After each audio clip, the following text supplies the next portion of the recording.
Collège présente la Minute Naturo.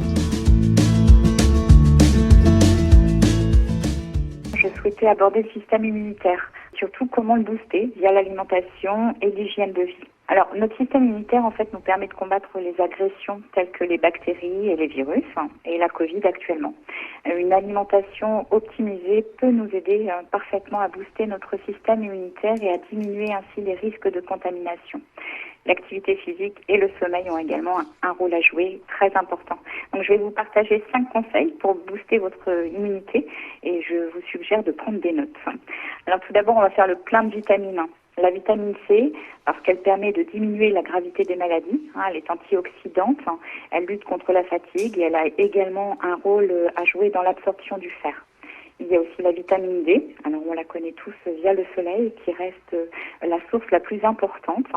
Une carence en vitamine D entraîne une baisse du système immunitaire, donc c'est vraiment très important de rester en forme et à s'exposer au soleil. Ensuite, la vitamine E, elle renforce cette fois-ci le système immunitaire, elle stimule le processus de défense cellulaire.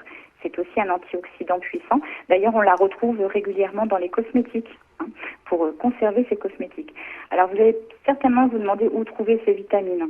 Alors, pour la vitamine D, bien entendu, il y a le soleil.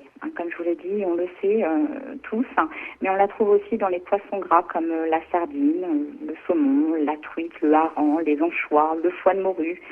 Ensuite, pour la vitamine C, eh bien dans les fruits et dans les légumes, alors crus majoritairement, mais ça marche aussi pour les légumes surgelés par exemple. On va de manière prioritaire consommer des fruits et des légumes de saison, donc ça peut être le kiwi, la poire, les pommes, les épinards, les carottes. Pour la vitamine E, elle sera plutôt présente dans les huiles, comme les huiles de colza et d'olive, mais également dans le foie de morue.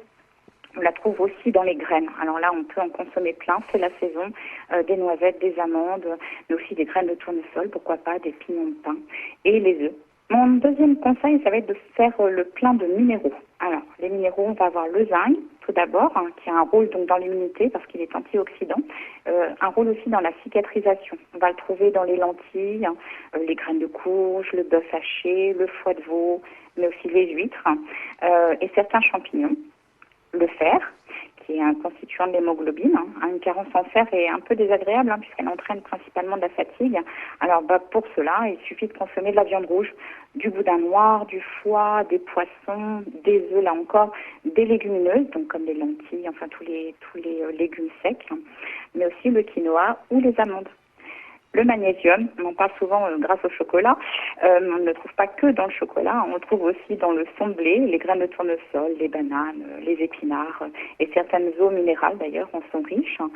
C'est un anti-stress naturel le magnésium, donc il ne faut surtout pas s'en priver et on a le droit effectivement aussi à un petit peu de chocolat. Mon troisième conseil, ça va être de prendre soin de votre microbiote, de vos intestins. Il a un rôle immunitaire incroyable. Il empêche notre système digestif d'être colonisé par des germes pathogènes responsables en fait des maladies. Donc dans notre microbiote, il y a la présence de bonnes bactéries. Elles sont indispensables à notre santé. On va en prendre soin avec des aliments qu'on appelle probiotiques et prébiotiques.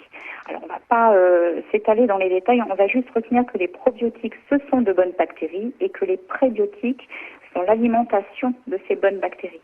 Pour les probiotiques, pas besoin d'acheter des sachets, il vous suffit de consommer des yaourts, des laits fermentés, des fromages persillés ou des fromages avec croûte, mais aussi du pain au levain, des légumes lactofermentés. On connaît tous très bien la choucroute, qui est un légume lactofermenté. Et pour les probiotiques, donc pour venir nourrir cette petite bactérie, on va consommer du seigle, de l'avoine, des pommes de terre, du riz, mais aussi des endives, c'est la période, des artichauts, des asperges, de l'ail, des oignons. Vous voyez que c'est assez divers. Mon quatrième conseil, donc l'avant-dernier, ça va être de bien dormir. Alors oui, effectivement, ça peut paraître basique, mais ça reste la base. Le sommeil a un rôle très important sur le système immunitaire parce que durant la phase de sommeil, le cerveau sécrète des hormones qui aident ce système immunitaire à lutter contre les infections. Il est donc essentiel de garder un très bon rythme de sommeil. 7 à 8 heures, c'est parfait. Et mon dernier conseil, qui là aussi va paraître évident, et pourtant il faut le rappeler, faites de l'exercice. Faites de l'activité physique. Cette activité physique, elle va stimuler votre système immunitaire. Donc, continuez à bouger, même si vous télétravaillez, en faisant des activités quotidiennes comme le ménage, même si c'est pas toujours super. Mais vous pouvez aussi rajouter des séances de sport à la maison, faire du yoga, des pilates, du cardio. Voilà, vous l'aurez compris, booster notre système immunitaire par l'alimentation avec un bon sommeil et une activité physique, c'est tout à fait possible. Donc, je vous dis à très vite pour une nouvelle chronique. Surtout, prenez soin de vous, vous avez toutes les cartes en main. À très bientôt. C'était la Minute Naturo par Valérie Mège.